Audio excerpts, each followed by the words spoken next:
À l'aéroport Charles de Gaulle, sous les néons blafards et le brouhaha incessant, Amina Diallo, une jeune fille de 17 ans à la peau mate, se tenait au comptoir d'enregistrement, son billet de classe affaires en main. Mais Sophie, l'hôtesse au sourire narquois, la toisa avec mépris. Toi, en classe affaires lança-t-elle, sa voix tranchante comme une lame, teintée d'un racisme à peine voilé. Une fille comme toi, avec ta capuche et ton air perdu, ça ne colle pas. Montre-moi tes papiers, vite. Amina, calme mais le cœur battant, tendit son passeport. Sophie l'arracha presque, ses yeux plissés scrutant le document comme si elle cherchait une preuve de fraude. Diallo, ricana-t-elle, assez fort pour attirer les regards curieux des voyageurs. Tu crois que je vais gober ça? Une noire en première classe, ça sent l'arnaque à plein nez. Le ton montait, les mots claquaient, et l'air autour devenait électrique. Amina sentit une chaleur lui monter aux joues, mais elle garda son sang-froid, habituée aux préjugés. Pourtant, Sophie ne s'arrêta pas. D'où vient ce billet? Volé peut-être? Ou pire? Elle appuya discrètement sur un bouton sous le comptoir, un sourire mauvais aux lèvres. Quelques secondes plus tard, des pas lourds résonnèrent. La sécurité approchait, menaçante. Amina comprit. Ce n'était plus une simple vérification, mais une chasse à l'homme qui commençait, là, sous les yeux d'une foule silencieuse et complice. Dans le hall bondé de l'aéroport Charles de Gaulle, l'atmosphère devint suffocante lorsque Sophie, l'hôtesse au rictus venimeux, passa à l'attaque. Une fille comme toi, avec ce parfum bon marché qui empeste, tu crois vraiment que je vais te laisser monter à bord? Siffla-t-elle, ses mots dégoulinant de mépris raciste. Amina Diallo, les poings serrés, sentit son cœur cogner dans sa poitrine, mais elle resta droite, refusant de plier. C'est mon billet, tout est en règle, répondit-elle, la voix tremblante mais ferme. Sophie éclata d'un rire glacial, un son qui trancha l'air comme un couperet. Ton billet? Une blague? Les gens comme toi, ça ne vole pas en affaires, ça transporte autre chose. Peut-être de la drogue? Lança-t-elle, assez fort pour que les têtes se tournent, les regards se figent, avides de scandale. Sans attendre, elle fit un signe discret, et deux agents de sécurité, massifs comme des armoires, fendirent la foule, leurs bottes claquant sur le sol. L'un d'eux, un colosse au visage dur, arracha le sac d'Amina avec une violence qui la fit vaciller. « Ouvre ça !» aboya-t-il, tandis que l'autre la poussait contre le comptoir, son bras tordu dans une prise brutale. Le sac s'éventra sous leurs mains impatientes. Vêtements, carnets, et puis, un petit objet roula au sol. Un craquement sec déchira le silence. Le précieux gobelet en céramique, legs de son père défunt, éclata en 1000 morceaux sous les rires moqueurs. « Regarde-moi ça, un souvenir de pacotille !» railla Sophie, piétinant un éclat du pied comme pour enfoncer le clou. Amina, le souffle coupé, sentit une vague de rage et de douleur la submerger. « C'était à mon père !» cria-t-elle, mais sa voix se perdit dans le chaos. Les agents continuèrent, jetant ses affaires au sol, une culotte rose, un livre déchiré, sous les éclats de rire d'une foule qui filmait, fascinée par l'humiliation. « Arrêtez !» hurla-t-elle enfin, se débattant alors qu'un agent la plaquait plus fort, son genou s'enfonçant dans son dos. Le sang perla sur ses poignets, là où les menottes mordaient sa peau. Sophie, triomphante, croisa les bras. « Tu vois, on ne passe pas comme ça quand on ne ressemble à rien. » Chaque mot était une gifle, chaque regard un poignard. Mais au fond d'Amina, quelque chose s'éveillait, une force brute, prête à exploser. Et vous, qu'auriez-vous fait à sa place? Si cette injustice vous révolte, tapez 1 en commentaire et abonnez-vous pour la suite. Si vous pensez qu'elle mérite pire, likez la vidéo. Mais attention, ce qui arrive ensuite risque de vous clouer sur place. Jean Tigana est en route, et croyez-moi, ça va trembler. Alors, restez branchés. Qui va payer pour ce chaos? La réponse arrive, et elle sera explosive. Dans l'antre bruyante de l'aéroport Charles de Gaulle, l'air vibrait d'une tension presque palpable, saturé par les murmures de la foule et le cliquetis des menottes qui enserrèrent les poignets d'Amina Diallo. La jeune fille de 17 ans, le visage marqué par la colère et l'épuisement, luttait encore, ses cheveux défaits collant à ses joues humides de sueur. Le sol froid sous ses genoux lui mordait la peau, là où les agents l'avaient violemment jeté après avoir éventré son sac. Les éclats de son précieux gobelet en céramique, brisé sous les rires cruels de Sophie, scintillaient comme des larmes éparpillées autour d'elle. Mais le pire était encore à venir. Sophie, perchée derrière son comptoir comme une reine autoproclamée, observait la scène avec une satisfaction malsaine, ses lèvres pincées en un sourire qui ne masquait pas sa haine. « Tu vois, ma petite, cracha-t-elle, sa voix dégoulinant de venin. Les gens comme toi, Avec tes airs de rien et ta peau qui ne passe pas inaperçue, ça finit toujours par terre.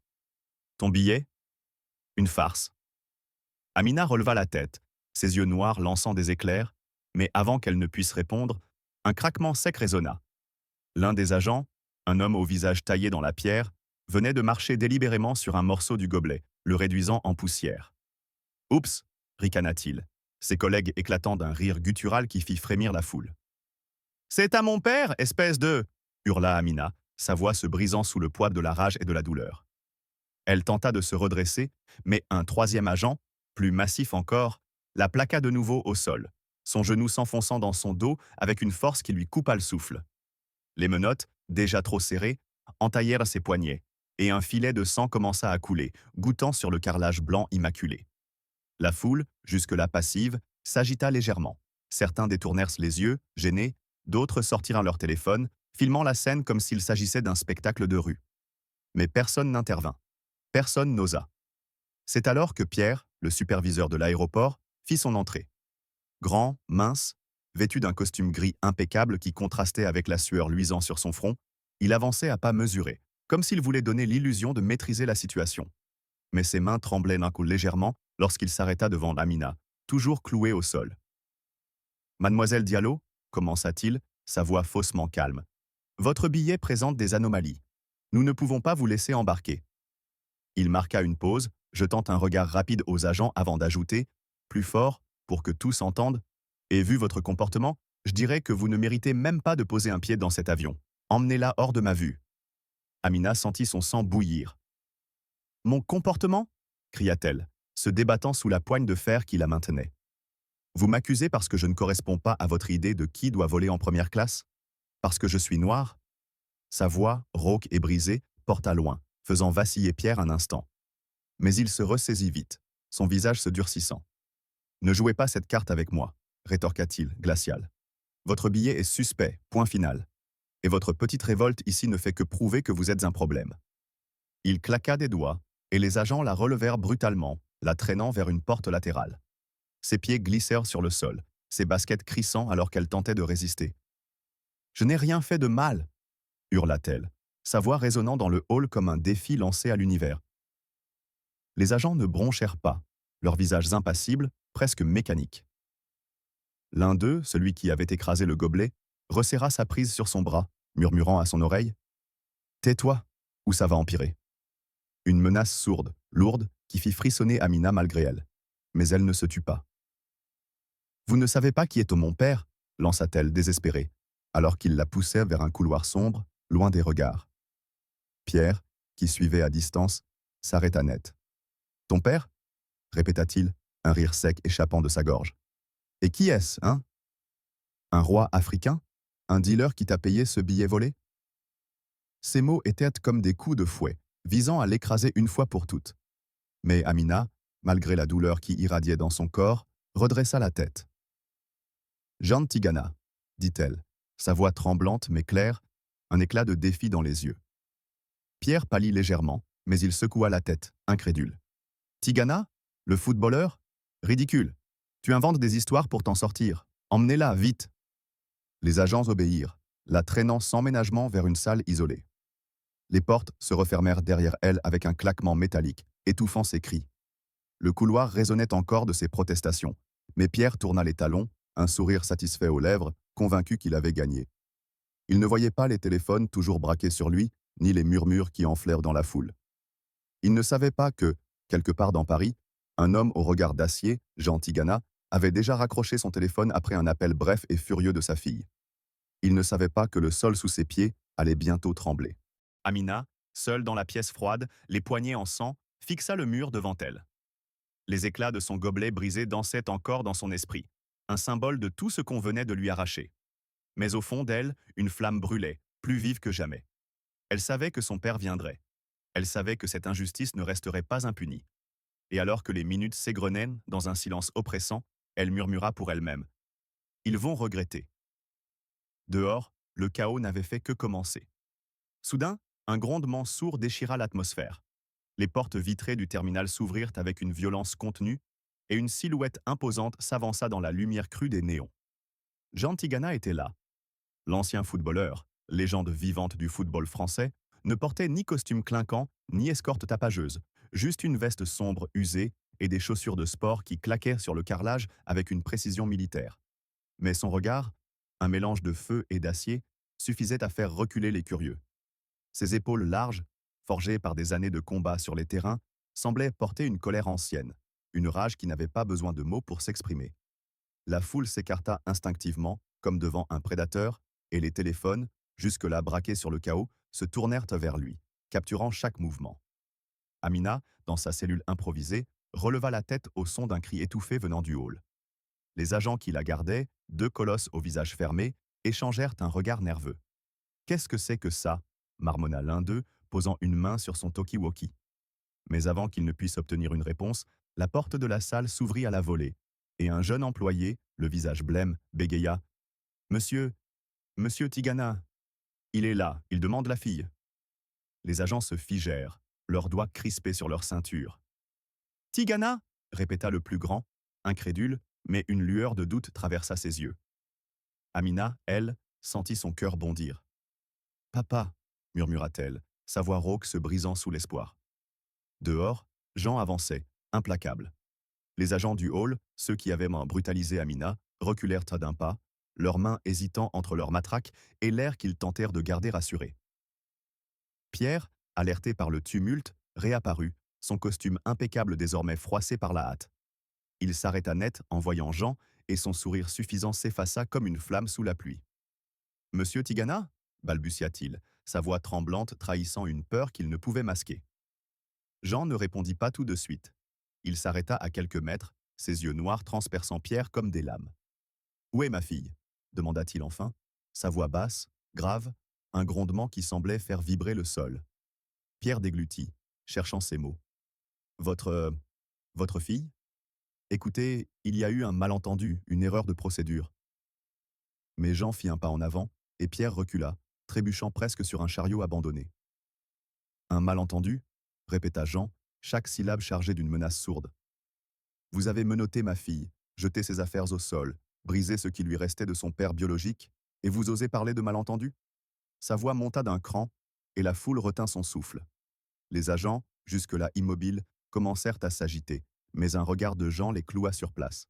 « Qui a donné l'ordre » tonna-t-il, ses poings serrés, ses jointures blanchissant sous la tension. Pierre, acculé, leva les mains en un geste de défense pathétique. « Monsieur, C'était une suspicion légitime. Son billet, son attitude. » Mais Jean l'interrompit, sa voix tranchant l'air comme un coup de fouet.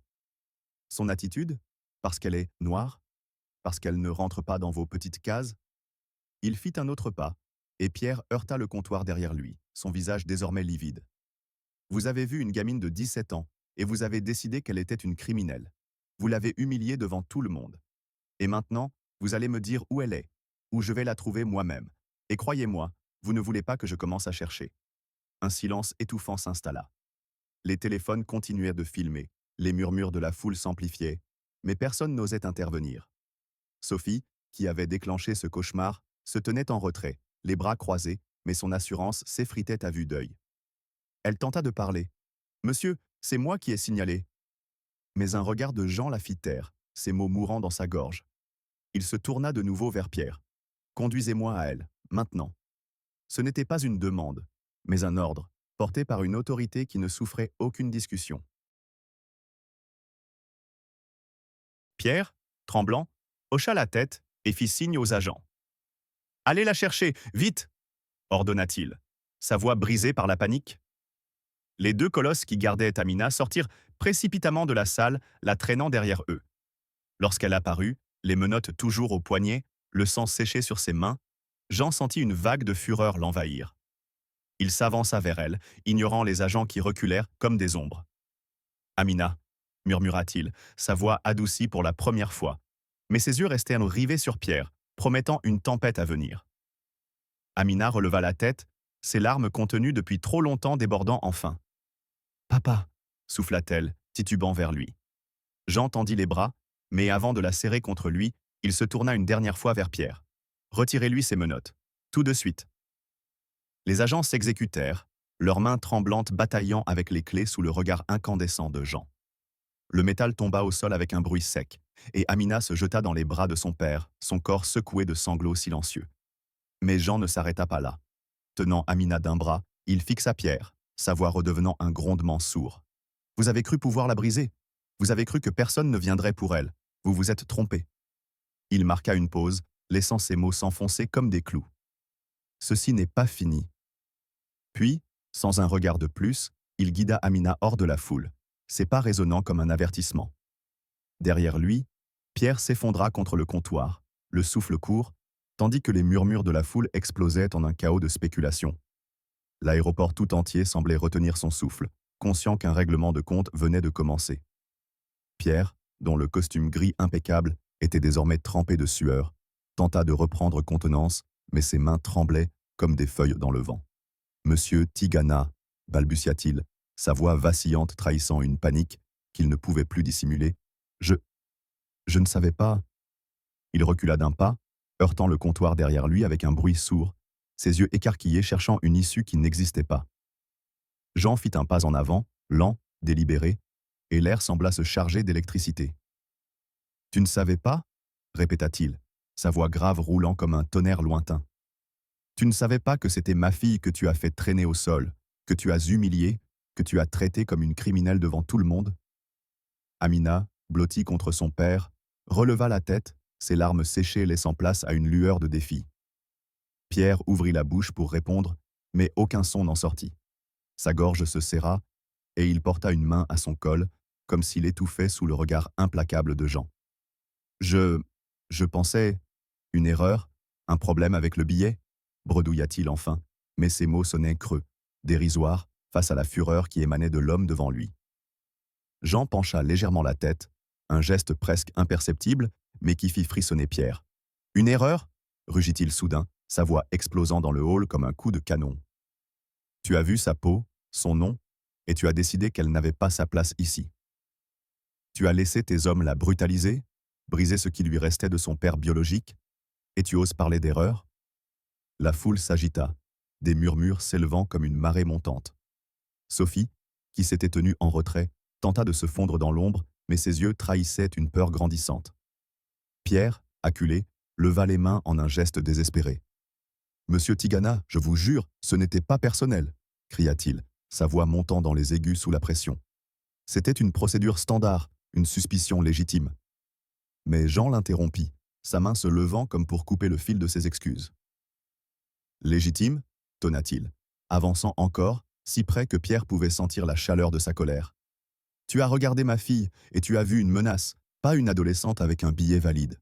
Tu as laissé ton racisme parler, et maintenant tu trembles parce que tu sais que tu as touché à la mauvaise personne. » Pierre tituba, son dos cognant de nouveau le comptoir, et un cri étouffé lui échappa. « Je vais tout arranger !» hurla-t-il, sa voix brisée par la terreur. « Le billet, je le rétablis tout de suite, je vous le promets. » Il se tourna vers un employé pétrifié à côté de lui, aboyant des ordres d'une voix hystérique. « Va chercher le dossier, vite. Rétablis son accès. Mets-la en priorité. Fais ce qu'il faut. » L'employé s'élança, trébuchant presque dans sa hâte, tandis que Pierre se retournait vers Jean, les mains jointes comme en prière. « S'il vous plaît, monsieur Tigana, je vais m'excuser, je vais tout expliquer à mes supérieurs. Je vais prendre la responsabilité. » Jean resta immobile, son regard ne vacillant pas, mais une lueur froide traversa ses yeux. « Prendre la responsabilité ?» répéta-t-il, sa voix tombant à un murmure glacial qui fit frissonner l'assemblée. « Tu crois que des excuses suffisent après ce que tu as fait ?» Il désigna Amina d'un geste lent, ses poignets ensanglantés exposés comme une accusation muette. « Regarde-la. Regarde ce que tes hommes ont fait sous tes ordres. Tu crois que je vais te laisser t'en tirer avec des mots vides ?» Pierre blêmit, ses jambes semblant céder sous lui. Il s'agrippa au comptoir pour ne pas tomber, son souffle court et saccadé. « Je peux offrir plus !» bégaya-t-il, désespéré. « Une montée en classe, un dédommagement, tout ce que vous voulez. Je vais parler à la direction, je vais... » Mais Jean secoua la tête, un mouvement sec qui coupa net les supplications de Pierre. « Ce que je veux, dit-il, sa voix redevenant un grondement sourd, c'est que tu comprennes ce que tu as fait. Que tu sentes le poids de chaque seconde où ma fille a été traitée comme moins que rien. » Il se pencha légèrement, ses yeux plongeant dans ceux de Pierre, avec une intensité qui semblait le consumer. Et crois-moi, tu vas le sentir. Pierre recula encore, mais il n'y avait plus d'échappatoire. La foule, jusque-là silencieuse, éclata en chuchotements frénétiques, certains pointant leur téléphone avec une avidité morbide. Amina, toujours dans les bras de son père, sentit une vague de chaleur la parcourir. Elle murmura « Papa, arrête !» Mais sa voix était faible, presque noyée par l'émotion. Jean tourna légèrement la tête vers elle, son regard s'adoucissant un instant. « Non, Amina, » répondit-il doucement, avant de se redresser, sa stature imposante emplissant l'espace. « Ils doivent apprendre. » Puis il reporta son attention sur Pierre, qui semblait sur le point de s'effondrer. « Rétablis son billet, » ordonna-t-il, chaque mot pesant comme une sentence. « Et prie pour que ça suffise à calmer ce que tu as déclenché. » Pierre hocha la tête frénétiquement, ses mains fouillant dans ses poches pour attraper son téléphone. « Oui, oui, tout de suite !» cria-t-il, sa voix montant dans une panique hystérique. Il composa un numéro, ses doigts tremblants, manquant les touches, et hurla des instructions à un interlocuteur invisible. « Rétablissez le billet de Mademoiselle Diallo maintenant. Priorité absolue, pas de discussion. » Il raccrocha, essoufflé, et se tourna vers Jean, les yeux exorbités. « C'est fait, monsieur Tigana, je vous jure, c'est fait. » Jean ne répondit pas immédiatement. Il serra Amina un peu plus fort, son regard balayant le hall. Sophie, qui tremblait dans un coin, les agents figés comme des statues, la foule suspendue à ses lèvres. Puis il parla, sa voix basse mais tranchante comme une lame. « Ce n'est pas fini, Pierre. » « Pas encore. » Il tourna les talons, guidant Amina vers la sortie de la zone de détention, ses pas résonnant comme un glas. Derrière lui, Pierre s'effondra sur une chaise, le visage entre les mains, tandis que le murmure de la foule enflait en un grondement. L'aéroport vibrait encore de l'écho de cette confrontation, et chacun savait que l'orage n'était pas terminé. Jean, ses yeux noirs brûlant d'une détermination farouche, relâcha doucement Amina pour faire face au comptoir. Les agents, figés comme des statues, n'osaient ni bouger ni croiser son regard. « Vous avez cru que ça suffirait ?» lança-t-il, sa voix grave roulant comme un grondement sourd à travers le hall. « Rétablir son billet et prétendre que tout est réglé ?» Il frappa le comptoir du plat de la main, un coup sec qui fit sursauter Sophie et résonner dans l'espace, envoyant une onde de choc parmi les employés. Pierre se redressa brusquement, ses mains tremblantes agrippant les accoudoirs. « Monsieur Tigana, Tout est en ordre maintenant, je vous assure, » bégaya-t-il, sa voix montant dans une panique hystérique. Mais Jean l'ignora, ses yeux balayant la foule, puis revenant se poser sur Amina. Elle vacilla légèrement, ses jambes flageolantes sous le poids de l'épuisement et de l'humiliation. « Papa, je peux y aller seule, » murmura-t-elle, sa voix rauque à peine audible. Mais Jean secoua la tête, un mouvement brusque, presque violent. « Non !» trancha-t-il, sa voix claquant comme un fouet. « Pas après ça. Pas après ce qu'ils t'ont fait. » Il se tourna vers le comptoir, ses poings serrés, et abattit de nouveau sa main sur la surface, faisant trembler les stylos et les écrans. « Vous l'avez poussée dans la boue, vous l'avez traitée comme une moins que rien, et maintenant vous pensez que je vais la laisser monter dans cet avion seule, entourée de vos regards, de vos jugements. » Sa voix monta, un rugissement qui fit reculer les agents les plus proches. Pierre bondit sur ses pieds, trébuchant dans sa hâte. « Monsieur, je peux tout arranger, je peux… » Mais Jean le coupa net, avançant vers lui d'un pas qui fit craquer le sol sous ses chaussures. « Tu n'arranges rien, » gronda-t-il, son visage à quelques centimètres de celui de Pierre. « Tu as laissé tes hommes la brutaliser, tu as ri pendant qu'ils brisaient ce qui comptait pour elle. » Il désigna Amina d'un geste brusque, ses poignets ensanglantés exposés comme une preuve accablante. « Tu crois que je vais te faire confiance pour la protéger maintenant ?» Pierre recula, heurtant le mur derrière lui, son souffle coupé par la peur pure qui déformait son visage. Jean se tourna alors vers l'agent au comptoir, un jeune homme au visage blême qui tenait encore le billet d'Amina.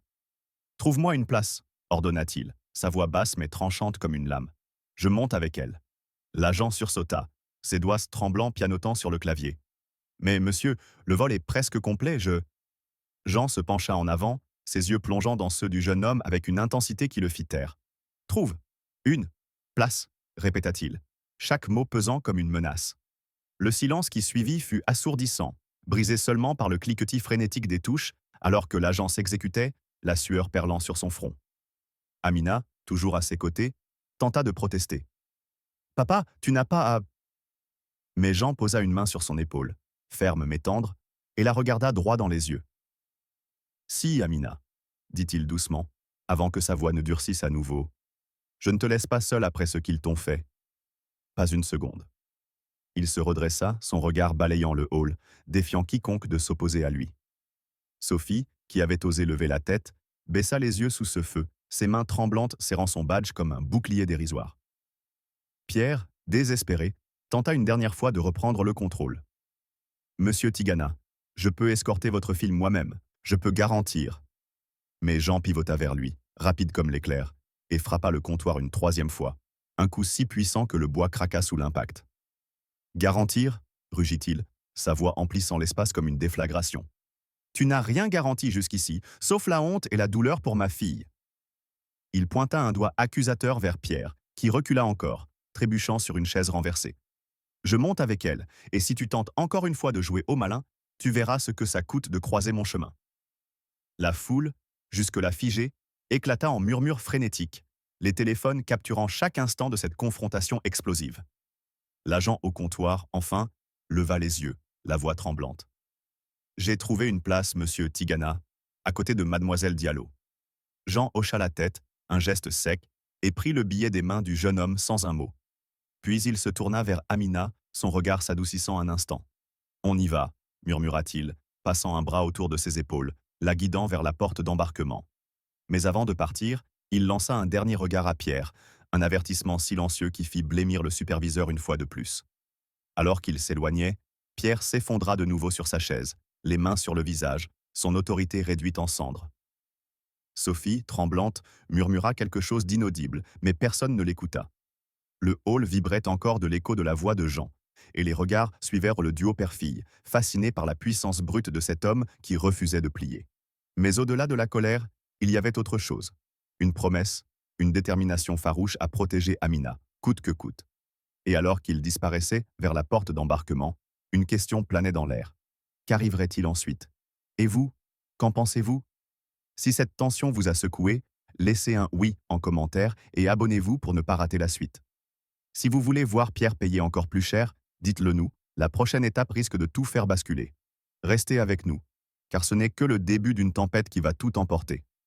Le bourdonnement sourd des moteurs emplissait la cabine de l'avion en partance de Charles de Gaulle pour Marseille, mais à l'intérieur, un silence pesant régnait entre Jean Tigana et Amina Diallo. Assis côte à côte dans la classe affaires, ils semblaient isolés du reste des passagers, enfermés dans une bulle de tension et d'émotion brute. Amina, les poignets encore marqués par les menottes, serrait contre sa poitrine un petit paquet de tissu blanc, les éclats de son gobelet en céramique, brisé lors de l'altercation à l'aéroport. Ses yeux, rougis par les larmes qu'elle avait retenues trop longtemps, fixaient dans le hublot, mais son regard était perdu, errant quelque part entre la douleur et la rage. Jean, à ses côtés, imposant dans son siège, observait sa fille en silence, ses mains crispées sur les accoudoirs, comme s'il retenait encore la fureur qui avait fait trembler le terminal. Le décollage fut brutal, un soubresaut qui fit vibrer l'appareil, et Amina sursauta, ses doigts serrant plus fort le tissu. Jean posa une main sur la sienne, un geste lent mais ferme, et murmura « Respire, Amina, c'est fini ». Mais sa voix, bien que douce, portait une gravité qui trahissait le tumulte intérieur. Elle tourna la tête vers lui, ses lèvres tremblantes. « Ça ne finit jamais, papa », souffla-t-elle, sa voix brisée par une amertume qui semblait trop lourde pour ses 17 ans. Ils m'ont regardé comme si je n'étais rien. Ils ont piétiné tout ce que j'avais, tout ce que... Elle s'interrompit, ses yeux se posant sur les morceaux du gobelet, et une larme roula sur sa joue, silencieuse mais brûlante. Jean serra sa main plus fort, son visage se durcissant. « Ils ont eu tort, dit-il, sa voix montant comme un grondement contenu. Ils ont cru pouvoir te briser, mais ils ne savent pas qui tu es. » Il se pencha vers elle, ses yeux noirs plongeant dans les siens avec une intensité qui semblait vouloir la ramener à la surface. « Tu es plus forte qu'eux, Amina. Plus forte que leurs mots, leurs coups, leurs regards. » Elle secoua la tête, un sanglot étouffé lui échappant. « Je ne me suis pas sentie forte, » murmura-t-elle. « J'ai eu peur. J'ai voulu disparaître quand ils ont jeté mes affaires, quand ils ont ri, quand ce gobelet... » Sa voix se brisa de nouveau, et elle baissa les yeux sur le tissu, ses doigts tremblants caressant les éclats à travers l'étoffe. Jean prit une profonde inspiration, comme s'il puisait dans une réserve de calme au milieu de la tempête. « Ce gobelet, dit-il doucement, ce n'est pas juste un objet, C'est lui, ton père. Il marqua une pause, son regard se perdant un instant dans le vide, puis il continua, sa voix tombant à un murmure rauque. Tu sais, il n'était pas comme moi. Pas une star, pas un homme qui faisait trembler les foules. Mais il avait quelque chose que personne ne pouvait lui prendre. Son courage. Amina releva la tête, surprise par la gravité soudaine dans sa voix. Jean poursuivit, ses mots lourds, chargés d'une émotion qu'il laissait rarement voir. Il y a des années, avant ta naissance, un incendie a ravagé un immeuble à Saint-Denis. Les flammes dévoraient tout, le ciel était noir de fumée. Les pompiers n'arrivèrent pas. Les gens hurlaient aux fenêtres, prisonniers. Il se tut un instant, ses yeux fixant un point invisible devant lui, et Amina sentit son cœur se serrer. Ton père, il n'a pas hésité, reprit-il, sa voix tremblant légèrement. Il a couru à l'intérieur. Pas d'uniforme, pas d'équipement, juste ses deux jambes et un cœur qui ne supportait pas de rester immobile. Il a sorti une femme, puis son enfant, un bébé qui pleurait dans ses bras. Il est retourné chercher deux vieux qui ne pouvaient pas marcher. Il les a portés, un par un, à travers la fumée, les flammes qui léchettent les murs. Jean serra les dents, ses poings se crispant à nouveau. Mais la cinquième fois, le toit s'est effondré, il n'est pas ressorti. Un silence glacial s'installa, brisé seulement par le ronronnement des moteurs. Amina couvrit sa bouche d'une main, ses yeux écarquillés, les larmes coulant librement maintenant. « Pourquoi tu ne m'as jamais raconté ça ?» murmura-t-elle, sa voix étouffée par le choc. Jean la regarda, ses yeux brillants d'une douleur ancienne. « Parce que je voulais que tu te souviennes de lui pour ce qu'il t'a donné, pas pour ce qu'il a perdu, » répondit-il, sa voix rauque mais ferme. « Ce courage, Amina, il est en toi. Quand tu t'es battue là-bas, quand tu as crié, quand tu as refusé de plier malgré leurs menottes et leurs rires, c'était lui. Son sang coule dans tes veines. » Elle baissa les yeux sur le gobelet brisé, ses doigts tremblants déroulant le tissu pour révéler les éclats tranchants. « Mais ils l'ont détruit, » souffla-t-elle, un sanglot secouant ses épaules. Jean posa une main sur les siennes, refermant délicatement le tissu. « Non, » dit-il, sa voix redevenant un grondement protecteur. « Ils ont brisé la céramique, pas ce qu'ils représentent, pas toi. » Il se pencha plus près, sa voix tombant à un murmure intense. « Tu es ma fille, Amina. Pas juste par le cœur, mais par tout ce que tu portes en toi. Ce qu'il t'a laissé, ce que j'ai juré de protéger. » Amina releva les yeux, rencontrant son regard. Et pour la première fois depuis le début de ce cauchemar, une lueur de force perça à travers ses larmes. « Je ne suis pas faible, » murmura-t-elle, comme pour se convaincre elle-même. Jean hocha la tête, un sourire fugace traversant son visage dur. « Non, tu ne l'es pas, » répondit-il, sa voix vibrant d'une fierté contenue. « Tu es une Diallo, tu es une Tigana, et ça, personne ne peut te le prendre. » Il serra sa main, ses doigts calleux enveloppant les siens, et elle sentit une chaleur monter en elle, chassant peu à peu le froid qui l'avait envahi. Mais la tension n'était pas dissipée. À travers le hublot, les nuages sombres s'étendaient, reflétant l'orage qui grondait encore dans leur cœur. Jean se redressa dans son siège, son regard balayant la cabine, défiant silencieusement quiconque oserait encore la juger. « Ce qu'ils t'ont fait, » dit-il, sa voix redevenant un grondement sourd, « ils le paieront. Pas aujourd'hui, pas ici, mais ils le paieront. » Amina hocha la tête, ses doigts serrant les siens en retour, et pour la première fois, elle sentit que la bataille n'était pas perdue. Elle ne faisait que commencer. Leurs regards se croisèrent à nouveau, et dans ce silence chargé, une promesse tacite s'échangea. Ils affronteraient tout, ensemble. Jean posa une main sur sa tête, un geste tendre mais ferme, et murmura « Repose-toi maintenant. On a encore un long chemin. » Amina ferma les yeux, épuisée mais apaisée, tandis que l'avion filait à travers le ciel, emportant avec lui une histoire de douleur, de courage et d'amour indéfectible. Et vous, qu'en dites-vous? Si cette histoire de résilience et de vengeance vous a bouleversé, laissez un « bravo » en commentaire, et abonnez-vous pour la suite. Si vous voulez voir justice rendue à Amina, dites-le nous, car ce qui arrive à Marseille pourrait tout changer. Restez avec nous, l'orage n'est pas fini, et les prochains éclairs risquent de tout faire voler en éclats.